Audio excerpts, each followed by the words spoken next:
મિત્રો, 2 દિવસ પહેલાની ઘટના છે.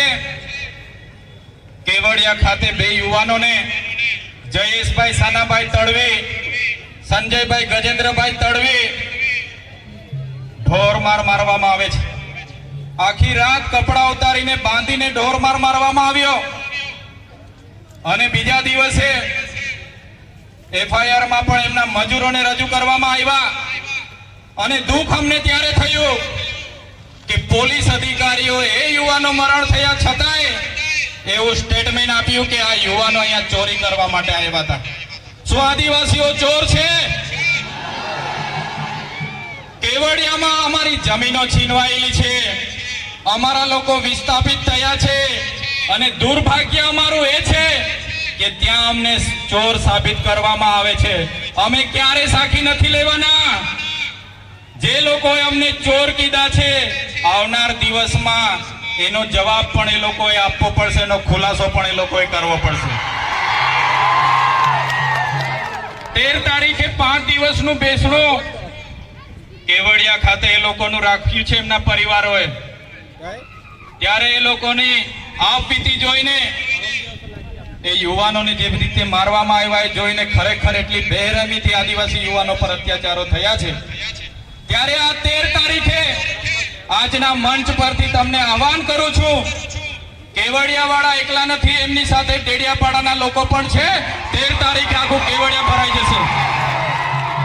13 તારીખે આખું કેવડિયા અમે ભરી દઈશું. તૈયાર છો બધા? પોલીસના મિત્રોને પણ કેમ છું, ઘણા પોલીસ અધિકારીઓ આપણા સમાજના છે, એમને પણ હું આજના મંચ પરથી કેમ છું. તે દિવસે કેવડિયા જતા વચ્ચે નાકા આવશે ને તો તમે જાણો ને તમારું કામ જાણે. આ આદિવાસી સમાજ અંગ્રેજો સામે પણ ઝૂક્યો નથી. આજે ગોરા અંગ્રેજો નહીં, કાળા અંગ્રેજો સામે પણ અમે ઝૂકીશું નહીં. આદિવાસી અમે એટલા માટે ગર્વ અનુભવીએ છીએ, અમે અહીંયા અનાદિકાળથી વસીએ છીએ. અહીંના અમે મૂળ નિવાસી છે, મૂળ માલિકો છે. આજે અમને વનવાસી કહેવામાં આવે છે, વનબંધુ કહેવામાં આવે છે. અમે આદિવાસીઓ છે, હજારો વર્ષોથી વસનારા આદિવાસીઓ છે. અમે જે વખતે આ વિસ્તારોમાં આ દેશ પર જે વખતે મુગલોનું આક્રમણ થયું, હુણોનું આક્રમણ થયું, ફ્રેન્ચોનું આક્રમણ થયું, પોર્ટુગીઝો આવ્યા, અંગ્રેજો આવ્યા, ત્યારે પણ આદિવાસીઓએ ગુલામી નથી સ્વીકારી. સ્વાયત્ત રાજ્ય તો અમારા રજવાડા હતા. રાજપીપળાનો ઇતિહાસ જોઈ લો. નાંદોદ અમારા નંદ ભીલની નગરી હતી. સાગબારા અમારા કુંવર વસાવાનું રજવાડું હતું. હેલાદાબમાં અમારા રાજા પાંઠાવીનો દેવનું રજવાડું હતું. અમારા રજવાડાઓને જેન પ્રકારે હેરાન પરેશાન કરીને ખદેડીને આજે અમને આદિવાસીઓને વિભાજિત કરવામાં આવ્યા છે. તમે રામાયણ વાંચી લેજો. રામાયણના પહેલા પાને આદિવાસી વાલ્મીકીનો ઉલ્લેખ હશે, સબરીનો ઉલ્લેખ હશે, હનુમાનનો ઉલ્લેખ હશે, નિર્સાદનો ઉલ્લેખ હશે. આ અમારા આદિવાસી, અમારા પૂર્વજો છે. તમે મહાભારત ઉઠાવીને વાંચી લેજો. જે એકલવ્ય છે અમારા આદિવાસીના પૂર્વજો છે. તમે મહારાણા પ્રતાપનો ઇતિહાસ વાંચી લેજો. એમાં પૂંજા ભીલ, દુધા ભીલ અમારી જે સેના હતી એ આદિવાસીઓની હતી. અમે એ સમાજમાંથી આવીએ છીએ એટલે અમને ગર્વ છે. શિવાજીનો ઇતિહાસ વાંચી લેજો. બેવડા ભીલ જે સેના લઈને આવ્યા હતા એ અમારા આદિવાસી હતા. આદિવાસી અંગ્રેજો સામે સૌપ્રથમ કોઈ લડ્યા હોય 35 વર્ષ સુધી ટાટિયા ભીલ લડ્યા હતા, ખાજ્યાન નાયક લડ્યા હતા, તિલકા માઝી લડ્યા હતા, બિરસા મુંડા લડ્યા હતા. એ સમાજમાંથી અમે આવીએ છીએ. આઝાદીમાં ગુરુ ગોવિંદસિંહ માનગઢ ખાતે 1500 આદિવાસીઓનો સમૂહ મળ્યો. અંગ્રેજોએ ગોળીબાર કરીને હત્યાકાંડ કર્યો. 1500 આદિવાસી મરી ગયા. આજે ઇતિહાસમાં અમારા આદિવાસીઓને જગ્યા નથી મળી. અમે ક્યારે સાખી નથી લેવાના. જે રીતે આદિવાસીઓ સાથે અન્યાય થયો, આજે દેશમાં આઝાદીનો અમૃત મહોત્સવ મનાવવામાં આવે છે. કરોડો રૂપિયાના તાઇફાઓ કરવામાં આવે છે. આદિવાસી વિસ્તારમાં મોટા ડેમો બનાવી દેવાથી આદિવાસી વિસ્તારમાં મોટા સ્ટેચ્યુ બનાવી દેવાથી, રોડ હાઈવે બનાવી દેવાથી આદિવાસીનો વિકાસ થવાનો નથી.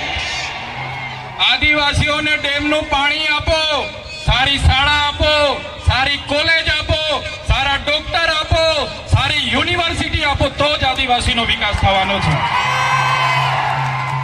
આજે ગુજરાતમાં 15% આદિવાસીઓ વસે છે, દેશમાં 8% આદિવાસીઓ વસે છે. દરેક ક્ષેત્રોમાં અમારી સાથે અન્યાય થયો છે. જે પણ સરકારો આવી માત્ર ને માત્ર મત બેંક તરીકે આદિવાસીનો ઉપયોગ કર્યો છે. આજે તમે કોર્ટમાં જજો, કોર્ટમાં જે જજો બેસે છે, આજે ગુજરાતમાં અમે 15% છે તો 100 જજમાંથી 15 જજ આપણા હોવા જોઈએ કે નહીં હોવા જોઈએ? આઈએસ આઈપીએસ આપણા 15 હોવા જોઈએ કે નહીં હોવા જોઈએ? મામલતદાર, ટીડીઓ, કલેક્ટર અમારા 15 હોવા જોઈએ. તે આજે નથી. એ હવે આવનાર દિવસોમાં આદિવાસી સમાજે જાગવાનું છે. આટલી મોટી સિટીઓમાં રિયલ એસ્ટેટ બને છે. રિયલ એસ્ટેટના બિલ્ડરો કોણ છે? કેટલા આદિવાસીઓ રિયલ એસ્ટેટના બિલ્ડરો છે? અમારા લોકોને શિક્ષા નથી આપવામાં આવી, નર્મદાનું પાણી નથી આપવામાં આવ્યું, કડાણા ઉકાઈ ડેમનું પાણી નથી આપવામાં આવ્યું. આજે પણ અમારા લોકો મજૂરી માટે શહેરમાં જવા મજબૂર થયા છે. અમે સાકી નથી લેવાના. એટલા માટે જ અમે કહીએ છીએ આજના મંચ પરથી, જે રીતે નાગા લોકોનું નાગાલેન્ડ બન્યું, મરાઠાઓનું મહારાષ્ટ્ર બન્યું, ગુજરાતીઓનું ગુજરાત બન્યું, તેલુગુ લોકોનું તેલંગાણા બન્યું, તમિલ લોકોનું તમિલનાડુ બન્યું, એવી જ રીતે અમને ભીલોને અલગ ભીલ પ્રદેશનું 29મું રાજ્ય જોઈએ. જય ભીલ પ્રદેશ, જય ભીલ પ્રદેશ. ભીલ પ્રદેશ અમને 29મું રાજ્ય ભીલોને આબાદી આપો. એની રાજધાની અમે કેવડિયા બનાવીને રહીશું. અમારી પાસે પાણી છે, વીજળી છે, કાકરાપાર, નર્મદા. અમારી પાસે લિગ્નાઇટોની ખાણો છે રાજપાટીમાં, આમા ડુંગરમાં યુરેનિયમની ખાણો છે, છોટાઉદેપુરમાં રેતી નીકળે છે, જળ છે, જંગલ છે, જમીનો છે. અલગ રાજ્ય અમને આપી દો, અમે અમારા આદિવાસીઓનો વિકાસ કરી લઈશું. જે અમારો ભીલ પ્રદેશ હતો, દેશ આઝાદ થયા પછી આદિવાસીઓને વિભાજિત કરી દેવામાં આવ્યા છે. 13 જિલ્લાઓને મધ્યપ્રદેશ, 12 જિલ્લાઓને રાજસ્થાનમાં, 14 જિલ્લાઓને ગુજરાતમાં અંબાજીથી ઉમરગામ સુધી, 10 જિલ્લાઓ નંદુરબાર, નાસિક, પાલઘર સુધીના મહારાષ્ટ્રમાં લઈ જવામાં આવ્યા છે. આજે પણ અમારો મહારાષ્ટ્ર, મધ્યપ્રદેશ અને રાજસ્થાન સાથે અમારી સંસ્કૃતિ સાથે છે, પરંપરા હરકી છે, રીત ભાષા હરકી છે. આજે પણ અમારો રોટી બેટીનો વ્યવહાર છે. આજે પણ અમે એમની સાથે સાથે રહીએ છીએ. આજે અમને ભીલ પ્રદેશની માંગ કરીએ છીએ. આજે તમે જોઈ લો, આ ભીલ પ્રદેશનું વિભાજન કરવામાં આવ્યું. આજે મધ્યપ્રદેશની કુલ વસ્તીના 21% મધ્યપ્રદેશમાં આદિવાસી વિસ્તારમાં છે, રાજસ્થાનમાં 13% છે, ગુજરાતમાં અંબાજીથી ઉમરગામ સુધી 15% આદિવાસીઓ છે, મહારાષ્ટ્રમાં 9.48% આદિવાસીઓ. ટોટલ 3.5 કરોડની વસ્તી થાય છે. અમને અલગ ભીલ પ્રદેશ આપો, અમે અલગ અમારા લોકોનો વિકાસ કરીશું. બંધારણમાં જોગવાઈ છે, આર્ટિકલ 3 તમે વાંચી લેજો. જે રીતના મહારાષ્ટ્રમાંથી ગુજરાત રાજ્ય બન્યું, આજે દેશ અને ગુજરાતનો વિકાસ થયો, પણ આદિવાસીઓનો વિકાસ નથી થયો. એટલા માટે અમે કહીએ છીએ કે અમેરિકામાં આપણા જેટલી વસ્તી નથી, છતાં પણ 50 રાજ્યો છે, જ્યારે ભારતમાં 28 જ રાજ્ય છે. તો 29મું રાજ્ય બનવું જોઈએ કે નહીં બનવું જોઈએ? બનવું જોઈએ. એની રાજધાની કેવડિયા હશે. આખું મંત્રીમંડળ અને મુખ્યમંત્રી, અહીંનું આખું અધિકારી ગણ, અહીંનું પોલીસ તંત્ર તમામમાં આદિવાસી હશે, તો જ અમારા આદિવાસીઓનો વિકાસ થશે.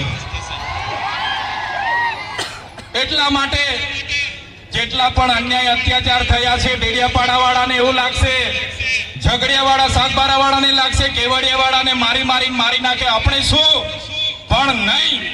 આજે કેવડિયાવાળાનો વારો છે, કાલે માલસામોટવાળા પણ તૈયાર રહેજો માર ખાવા માટે. એના પછી મોગરાવાળા તૈયાર રહેજો, બધાનો વારા પરથી વારો આવવાનો છે. એકલ દોકલ બધાનું કામ લેશે આ લોકો. એટલા માટે કેમ છું, કેવડિયા એકલું નથી.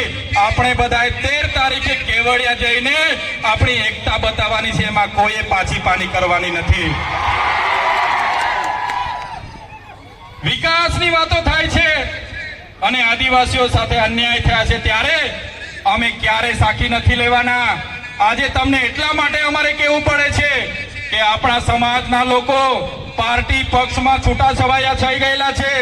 અલગ અલગ સંગઠનોમાં, અલગ અલગ ધર્મ સંપ્રદાયોમાં, પણ કોઈ બી પાર્ટીમાં હોય, સમાજની વાત આવે ત્યારે આપણા બધા લોકોએ ભેગા થવું જોઈએ. આજે ભેગા નથી થતા, એ બડી દુઃખની વાત છે.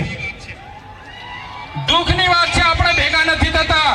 અમે આ જાહેર મંચ પરથી કહીએ છીએ, જે દિવસે આદિવાસીઓનો અવાજ બનતા અમારી પાર્ટી અમને રોકશે, એ દિવસે સૌથી પહેલા પાર્ટીના પાટિયા ઉતારીને અમે મૂકી દઈશું. અમારો સમાજ પહેલા, પછી પાર્ટીનો અમે વિચારીશું. આવનાર દિવસોમાં જ્યાં પણ આદિવાસી સાથે અન્યાય થશે, એ મહારાષ્ટ્ર હશે કે મધ્યપ્રદેશ હશે, આ આદિવાસી સમાજ માટે અમે લડી લઈશું. અને અમે એ જ ઉપદેશ આપણે આપીએ છીએ. આજે એસસી અને એસટી કોટામાં 7 જજોની ન્યાયપીઠે જે ચુકાદો આપ્યો છે, મિત્રો, આવનાર દિવસોમાં આપણા શિક્ષણની અનામત, આપણી નોકરીની અનામત, આપણી રાજકીય અનામત ખતમ થઈ જવાની છે. યાદ રાખજો, જે જજોએ જજમેન્ટ આપ્યું છે એ ખૂબ ગંભીર બાબત છે.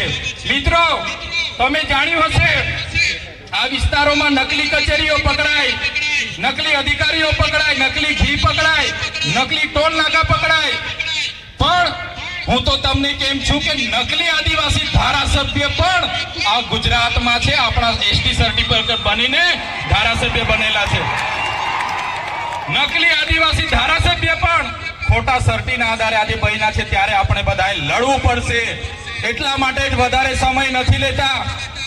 અહીંયા આવીને નાચી કૂદીને છૂટા પડવાની વાત છોડો. આપણા બાળકોને ભણાવો, આપણા લોકોને સિંચાઈનું પાણી મળે, સારી સુવિધા મળે, એ માટે લડો. આદિવાસીએ કોઈ પાસે શિક્ષા નથી છીનવી. આદિવાસીઓએ આજ દિન સુધી કોઈની નોકરી નથી છીનવી. આદિવાસીઓએ આજ દિન સુધી કોઈની જમીનો નથી છીનવી.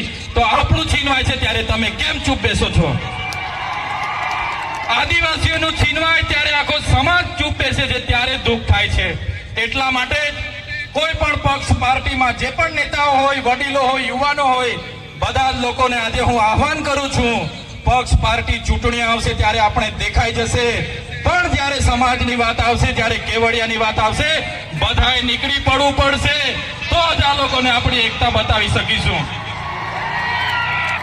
એટલે સમય ઘણો થયો છે, વધારે વિશેષ નથી કહેતા. પણ અમે વિધાનસભામાં, તમે બધાએ મોકલેલા છે, વિધાનસભામાં જઈને અમે બધું જોયું, જાણ્યું. અને આપણા સમાજ સાથે જ્યારે પણ કંઈ થાય છે, મા બહેનો રાતે ફોન કરે, સવારે ફોન કરે અને કહે છે કે અમારી સાથે આપવીતી થઈ છે, ત્યારે મને દુઃખ થાય છે કે આટલી બધી યુવા શક્તિ છે. આદિવાસી યુવાનો રાતે 11 વાગ્યાથી નાચશે, 5 વાગ્યા સુધી આદિવાસી યુવાન થાકશે નહીં. આદિવાસી યુવાન અહીંથી પગપાળા લઈને નીકળશે, 15 દિવસ પાવાગઢ ને ભાગવલ જશે. આદિવાસી યુવાન થાકવાનો નથી. પણ આદિવાસી યુવાનને હું વિનંતી કરું છું, તમારી જે શક્તિ છે, તમારો પાવર છે, એ નાચવા કૂદવામાં, પગપાળા જવામાં કે લડાઈ ઝઘડા અંદર કરવામાં નહીં વેફડશો. તમારી શક્તિનો ઉપયોગ આવનારા દિવસોમાં સમાજને ન્યાય આપવા માટે કરો. હું તમને વચન આપું છું, અમે આગેવાની લેવા માટે તૈયાર છે. અમને તમારો સાથ જોઈએ છે, તમારો સહકાર જોઈએ છે, સાથ જોઈએ છે. જે રીતના આપણા પૂર્વજોએ અંગ્રેજો સામે નમતું નથી ઝૂક્યું, એ આદિવાસી સમાજમાંથી અમે આવીએ છીએ. તાટ્યામામાં બિરસા મુંડા, રાજા પાંઠાનું ખૂન અમારા શરીરમાં છે. અમે ક્યારે કોઈના બાપથી ડરવાના નથી. એટલા માટે આજે અમે કહીએ છીએ કે આદિવાસીનો ઇતિહાસ એ સિંધુ ઘાટીની સંસ્કૃતિ 10,000 વર્ષો પહેલા, 7-8 હજાર વર્ષો પહેલા જે સંસ્કૃતિ હતી, એ આદિવાસી સંસ્કૃતિની સભ્યતા છે. વિશ્વની સૌથી જૂની સંસ્કૃતિ આદિવાસીઓની છે. આજે અમેરિકા, આફ્રિકા, બ્રાઝિલ, ઇન્ડોનેશિયા, તમામ દેશોમાં આજે આદિવાસીઓ ધામધૂમથી 9 ઓગસ્ટ વિશ્વ આદિવાસી દિવસ ઉજવે છે, ત્યારે એક આદિવાસી સમાજના લીડર તરીકે, તમારા પ્રતિનિધિ તરીકે આજના આ કાર્યક્રમમાં તમને મેં સેવા જોહાર કરું છું. આવનાર દિવસોમાં ઉલ ગુલાલ જિંદાબાદ કરવું પડશે તો તમારે બધાએ સાથ સહકાર આપવો પડશે. મિત્રો, આજના કાર્યક્રમના મંચ પરથી કહેવા માંગુ છું, ઘણા વર્ષોથી લડેંગે જીતેંગે, મુર્દાબાદ જિંદાબાદ. હવે મુર્દાબાદ જિંદાબાદ કરવાનું થતું નથી. હવે કોઈ બાબતમાં આવેદન પત્ર આપવાના થતા નથી. લડેંગે જીતેંગે જિંદાબાદ મુર્દાબાદ કરવાનું થતું નથી. જ્યારે પણ આદિવાસીઓ સાથે અન્યાય થશે, અત્યાચાર થશે, આદિવાસીના હક અધિકાર માટે ખોજવી લેવા માટે હવે આપણે બધાએ તૈયાર થઈ જવું પડશે. ત્યારે આજના કાર્યક્રમમાં મને આમંત્રણ આપ્યું, મારું સન્માન કર્યું, મને બોલવા માટે ઘણા હજારો યુવાનો બોલી શકે એવા છે, છતાં મને તક આપી એ બદલ મેં તમારો ખૂબ ખૂબ આભાર માનું છું. અહીંયા ઉપસ્થિત આદિવાસી સમાજના તમામ સરપંચો, તમામ તાલુકા સભ્ય, જિલ્લા સભ્ય, પક્ષ પાર્ટીના જેટલા પણ આગેવાનો અહીંયા પધારેલા હોય, એ ભાજપના હોય, કોંગ્રેસના હોય, આપના હોય કે બાપના હોય કે બીડીપીના હોય, બધાને મારા જોહાર. જય આદિવાસી.